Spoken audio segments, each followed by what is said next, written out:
bismillaahi raxmaani raxiim salaamullaahi calaykum waraxmatullaahi tacaala wabarakaatu kulanti habboon saaxiibada inugu xidhanow halkaad inaga daawanaysaan waa runsheeg t v waa barta aynu youtube-ka ku leenahay saaxiibayaal qodobada ugu waaweyn aan warka idinkugu haynana waxaa ka mid a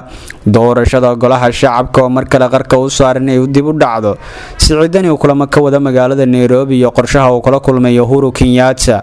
iyo danjiraha Soomaaliya qaramada midoobay oo dacwad ka gudbiyay wiil uu dhalay marxuun injineer Yariiso qodobadaas iyo qodobo kale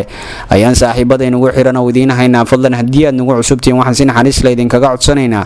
inaad subscribe inoo saadhaan like-na nagu dhiirigelisaan gambaleelka furataan si warbixinadii ugu dambeeyay aad u heshaan idanka alle saaxiibayaal sida hordhac warkayga baad ku daawateen hadaynu ku bilowno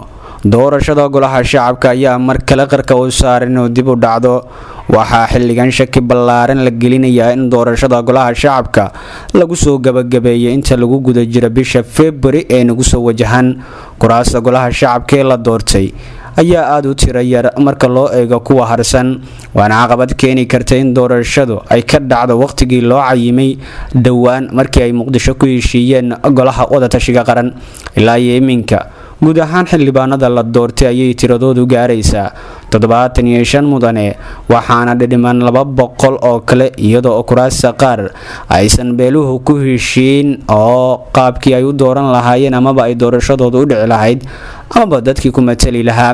inkastoo doorashadu dhacday ay boob badan had ka muuqdo haddana maamulada kuraasta ugu badan doortay waxaa ka mid a kuwa gobolada waqooyi oo qabtay 24 kursi halka koonfur galbeed ay doorteen 17 mudane waxaa 15 kursi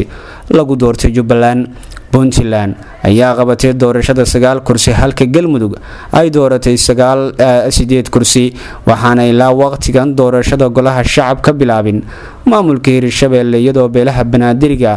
aysan wili guda gelin doorashada golaha shacabka ay ku leeyihiin aqalka hoose ee baarlamaanka Soomaaliya caqabada kale ee doorashada ragaadisay ayaa noqon karta in kuraasta dhammaan badankooda lagu dooranayo deegaan doorashada labaad waxaana jira deegaano aan la tagi karin sababo amni iyo khilaaf siyaasadeed oo ka jira arrimaha aan soo xusnay badankood waa kuwa qasab ah in golaha wadatashiga qaran ay mar labaad isugu soo laabtaan si ay waqti kale ugu cayimaan doorashada aqalka hoose oo sida iminka la rumaysan yahay ku socota hanaan boob ku sifaysan halka waqtigu gabaabsi yahay qodobada kale aan saaxiibayaal idiin haynana waxaa ka mid ah hogaamiyaha Puntland Saciid Cabdullaahi Deni ayaa kulamo ka wada magaalada Nairobi sidoo kale xogta ayaa tilmaamaysa inuu qorshe u ka leeyahay Uhuru Kenyatta madaxweynaha dowladda goboleedka Puntland oo shalay ka ambabaxay magaalada Garowe ayaa xalay gaaray magaalada Nairobi caasimadda dalka Kenya halkaas uu ka bilaabay kulamo kala duwan oo la yeelanayo mas'uuliyiin ka tirsan dalkaasi warar la helayo ayaa waxay sheegayeen in madaxweyne Saciid Deni uu Nairobi kula kulmi doono madaxweynaha Kenya Uhuru Kenyatta iyo xubno kale oo ka tirsan wakiilada beesha caalamka oo ku sugan magaaladaasi madaxweynaha Puntland ayaa la tilmaamay in mas'uuliyiinta dowladda Kenya uu kula kulmayo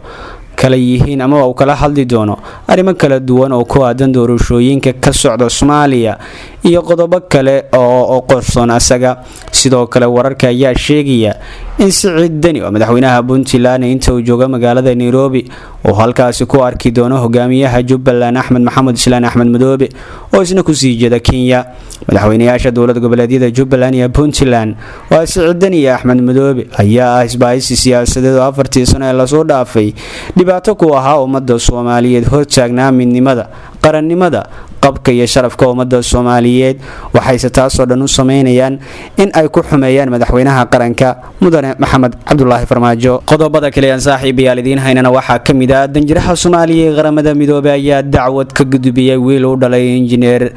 Yariiso danjiraha Soomaaliya u fadhiya qaramada midoobay Abuukar Baalle ayaa la soo sheegayaa inuu dacwad ka gudbiyay wiil uu dhalay gudoomiyihii hore gobolka Banaadir marxuun injineer Yariiso oo lagu magacaabo Maxamed Cabdiraxmaan Cumar kaas oo xogayaha koowaad ee ergada Soomaaliya u fadhiya UN-ka Abuukar Baalle iyo Cabdiraxmaan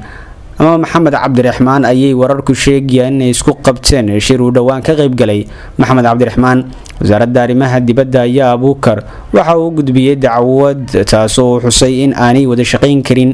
dowladda Soomaaliya ayaa xallisay isku dhac hore ee labadan mas'uul dhex maray sidan oo kale maadaama uu kordhay isku dhac labadan mas'uul ayaa waxaa laga yaabaa in Maxamed Cabdiraxmaan loo wareejiyo safaaradda Soomaaliya ee Washington ama xarunta qaramada midoobay ee Geneva sida ay sheegayaan ila wareedyo lagu kala soonaan karo. qodobada kale ee saaxiibayaaliin haynana waxaa kamid ah howlgal culus ayaa xalay laga sameeyay gobolka Gado. ciidamada dowladda federaalka ee Soomaaliya ayaa xalay howlgal ballaaran ka sameeyay qaybo kamid ah gudaha degmada Garbaharre ee xarunta gobolka Gado kuwaas oo lagu soo qabqabtay tiro dad ah.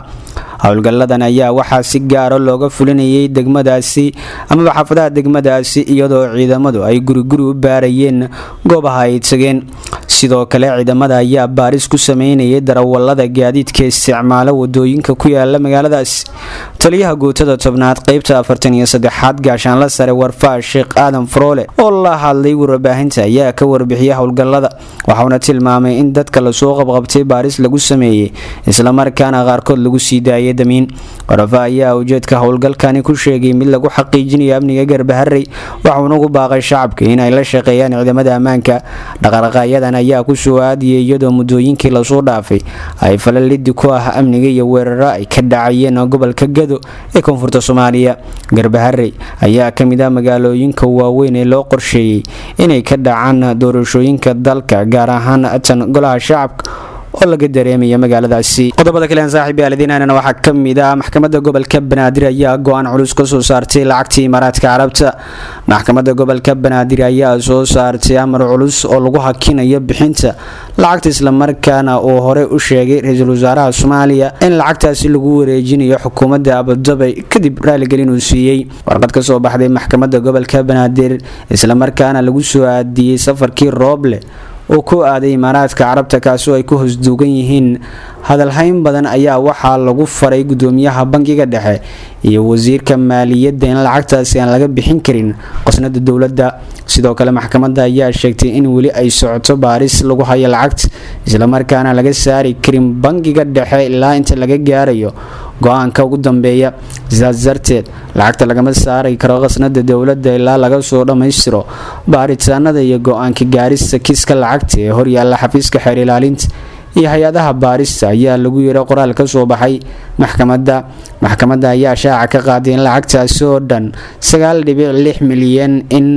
si sharci darro ay ku soo gashay dalka isla markaana wali hortaala xafiiska xeer ilaalinta qaranka. amarka maxkamadda gobolka Banaadir ayaa ku soo aadiyay xilli xasaasi ah isla markaana ra'iisul wasaaraha xilgaarsiinta Maxamed Xuseen Rooble oo maanta u ambabaxay dalka isu tagay Imaaraadka Carabta kadib casuumaad rasmi ah oo ka helay halkaasi isaga oo la kulmi doona madaxda sare ee dalkaasi. hore madaxweynaha qaranka mudane Maxamed Cabdullaahi Farmaajo ayaa u soo saaray wareegto ka dhan ah talaabada ra'iisul wasaaraha xilgaarsiinta Maxamed Xuseen Rooble waxaana amar ku bixiyay in lacagtaasi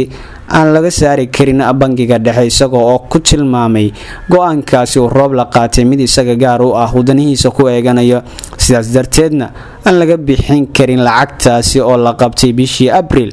ee sanadii 2018 xilligaas oo laga soo dejiyay garoonka Aadan Cadde. waa hagaag saaxiibayaal intaas ayaan ku soo gabagabaynaynaa warkii aad ka daawanaysaan Runsheeg TV. fadlan haddii aad nagu cusubtiin waxaan xariis leedin kaga codsanaynaa inaad subscribe noo soo adaan like na nagu dhiirigelisaan gambaleelka furataan si warbixinadii ugu dambeeyay aad u heshaan idanka alle.